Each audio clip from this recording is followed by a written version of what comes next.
ಶ್ರೀ ಪತಂಜಲಿ ಯೋಗ ಶಿಕ್ಷಣ ಸಮಿತಿ. ಯೋಗ ಶಿಕ್ಷಣದ ಮೂಲಕ ಸಮಾಜದ ಸ್ವಾಸ್ಥ್ಯ ರಕ್ಷಣೆ ಪೋಷಣೆಗೆ ಶ್ರಮಿಸುತ್ತಿರುವ ವಿಶಿಷ್ಟ ಸಂಸ್ಥೆ ಶ್ರೀ ಪತಂಜಲಿ ಯೋಗ ಶಿಕ್ಷಣ ಸಮಿತಿ. ಪಾರಂಪರಿಕ ಯೋಗ ಪದ್ಧತಿಯ ಪ್ರಸಾರಕ್ಕಾಗಿಯೇ ಮುಡಿಪಿರುವ ಸಂಘಟನೆ ಇದು. ತುಮಕೂರಿನಲ್ಲಿ ನೆಲೆ ನಿಂತಿರುವ ಪತಂಜಲಿ ಯೋಗ ಶಿಕ್ಷಣ ಸಮಿತಿಯು 1980ರಲ್ಲಿ ಪ್ರಾರಂಭಗೊಂಡಿತು. ಯೋಗ ಗುರು ರಾಮಸ್ವಾಮಿ ಅವರು ಈ ಸಂಸ್ಥೆಯ ರೂವಾರಿಗಳು.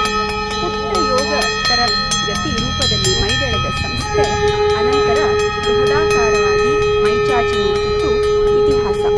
ಮಲ್ಲಾಡಿಹಳ್ಳಿಯ ರಾಘವೇಂದ್ರ ಮಹಾಸ್ವಾಮಿಗಳು ವಿಶ್ವವಿಖ್ಯಾತ ಯೋಗಾಚಾರ್ಯ BKS ಅಯ್ಯಂಗಾರ್ ಅವರ ಮಾರ್ಗದರ್ಶನದಲ್ಲಿ ರೂಪ ತಳೆದ ಈ ಸಂಸ್ಥೆಯದ್ದು ಸಂಸ್ಕಾರ, ಸಂಘಟನೆ ಮತ್ತು ಸೇವೆಯೇ ಮುಖ್ಯ ಗುರಿ.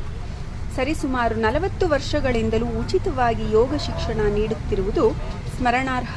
ರಾಜ್ಯವೊಂದರಲ್ಲೇ 900 ಶಾಖೆ ಮಾತ್ರವಲ್ಲದೆ ಹೊರ ರಾಜ್ಯ ಮತ್ತು ಹೊರ ದೇಶಗಳಲ್ಲೂ ಶಾಖೆ ಹೊಂದಿರುವ ಸಮಿತಿಯಲ್ಲಿ ಈವರೆಗೆ 40,000ಕ್ಕೂ ಹೆಚ್ಚು ಯೋಗ ಶಿಕ್ಷಕರು ತಯಾರಾಗಿದ್ದಾರೆ.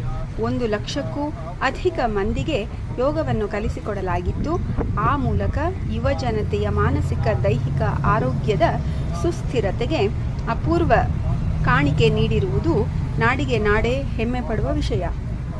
SPYSS ಕಾರ್ಯಕರ್ತರು ಈ ಅಭಿವೃದ್ಧಿಯಲ್ಲಿ ತಮ್ಮನ್ನು ತಾವು ತೊಡಗಿಸಿಕೊಂಡಿರುವುದು ಗಮನಾರ್ಹ ವಿಷಯವಾಗಿದೆ.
ज्योतिश्च कुर्यारिहमर्त्यलोके यत्कालकालमन्यमनादिरूपम् पुनातु मां तत्सवितुर्वरेण्यम् यन्मण्डलं विश्वचतुर्मुखाख्यम् यदक्षरं पाप